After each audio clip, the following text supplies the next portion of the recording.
Hello YouTube.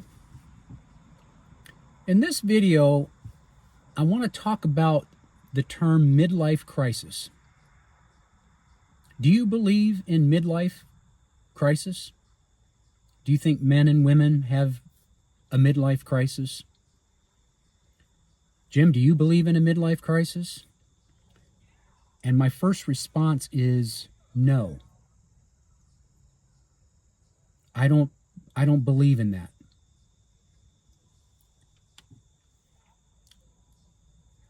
There was a study done many years ago where they surveyed 500,000 to 1,000,000 people. I think there was a couple studies done.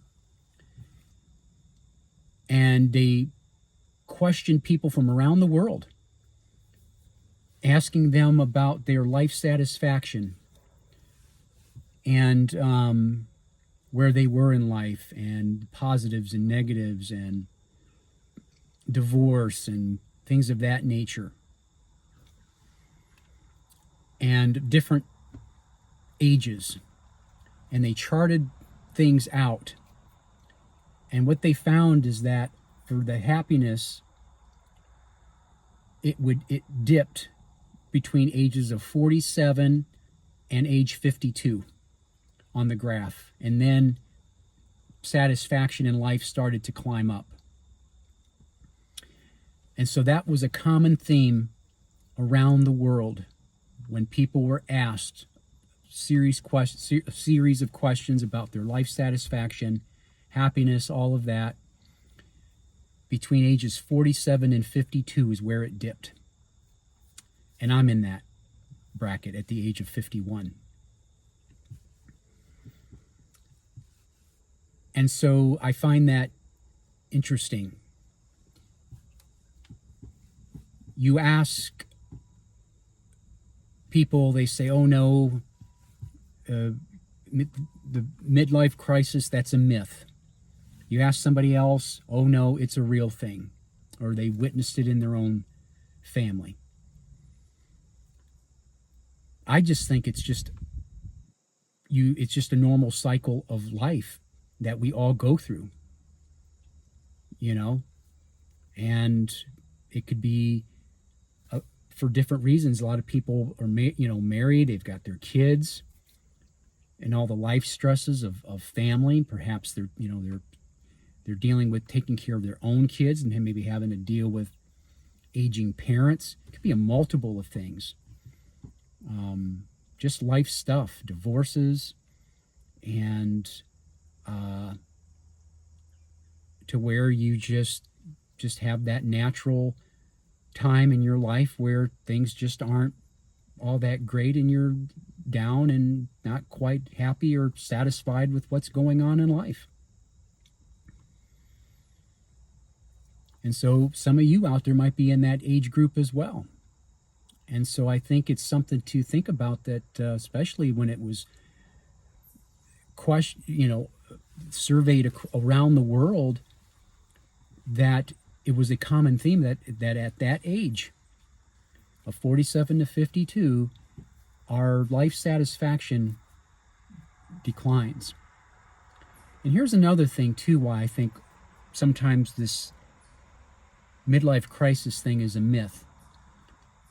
At least for men, it takes men a long time to get to a certain level in life, to be successful, reaching their financial peak. And they've worked hard. They've built something. They sacrificed. They disciplined. Put in the time. Put in the work. And finally got to a level. Perhaps maybe that doctor paid off all his student loans from medical school.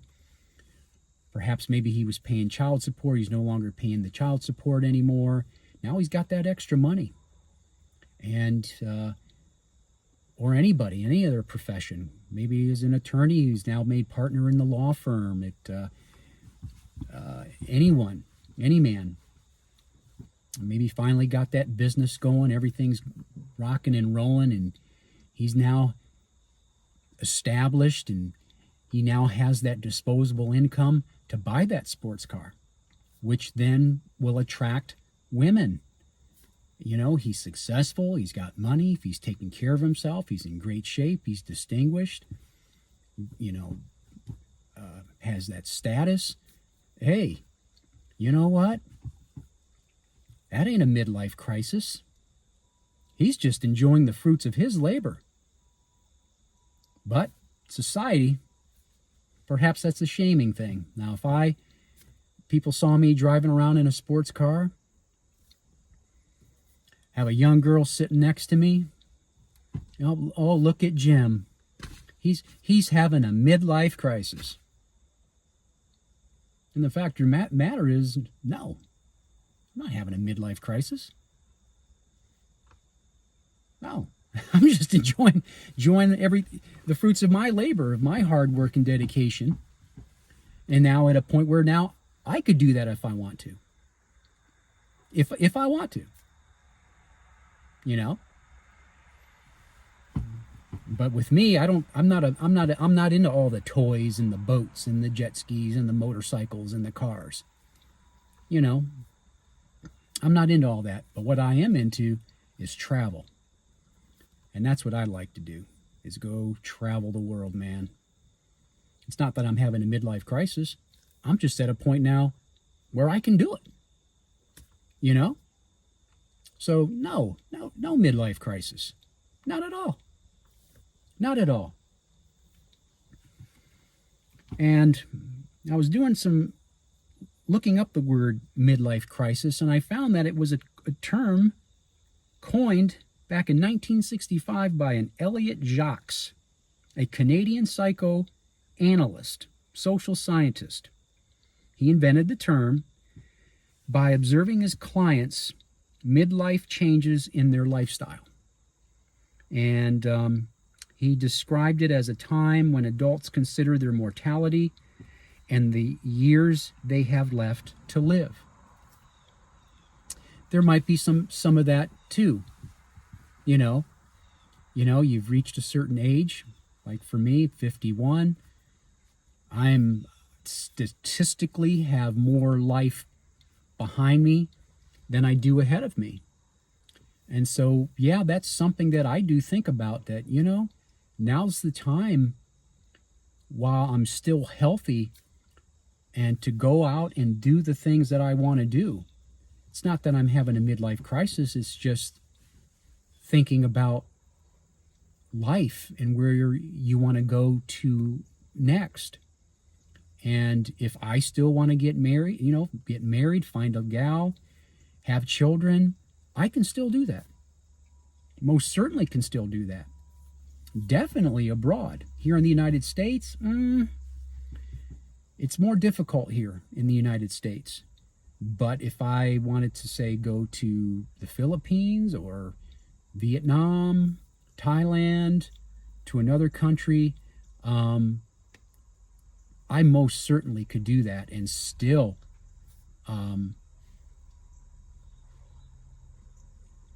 and do that in life if I want to. And is that a possibility yet for me? Absolutely. I don't rule it out.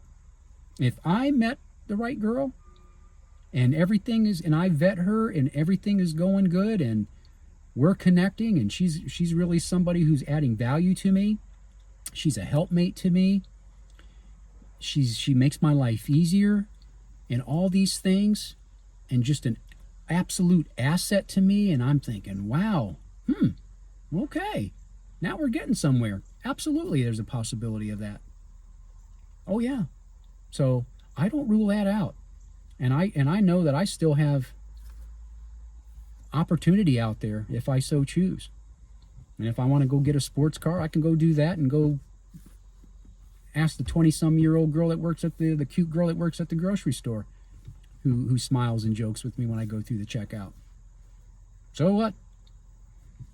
Let the haters hate. Let the haters hate. But I think there is something to it, though. So I think anybody who's in that age group, 47 to 52, I think just realize that it's something perhaps normal, something that we just all go through, and that we just have to hang in there and get through it because then you look, that survey showed that after that, things start going back up again. And then you can talk to people who are now in their 60s and 70s, and they're now, some of them, a lot of them are now happier. You know, they got through those challenging times in their 40s and 50s. And the kids are grown now. Perhaps their mom and dad has passed on. They're no longer under that additional stress of caring for an older person. And that can be challenging. I've experienced that myself, taking care of my dad, and how stressful that can be. And I'm just thankful I didn't have a family or kids also to deal with all of that.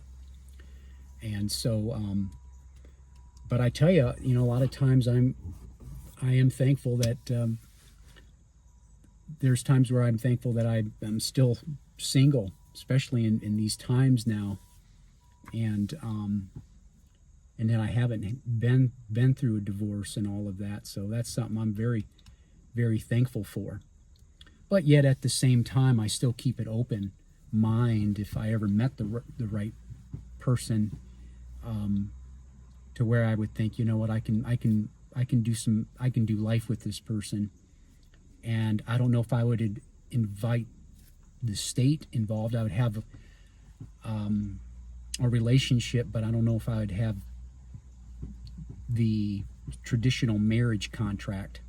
So that's something I would have to look at very, very carefully before I would sign up for an actual marriage situation. But here in the United States, absolutely not. I still think you could have great relationships without getting the state involved. Absolutely. You can still have great relationships without all that. So anyway, hang in there. This thing called a midlife crisis. Maybe it's a thing, maybe it's not, but for me personally, I don't think it is. So it's just a normal part of living, and it's just something that you just have to get yourself through. So hang in there. Thanks for watching. See you on the next one.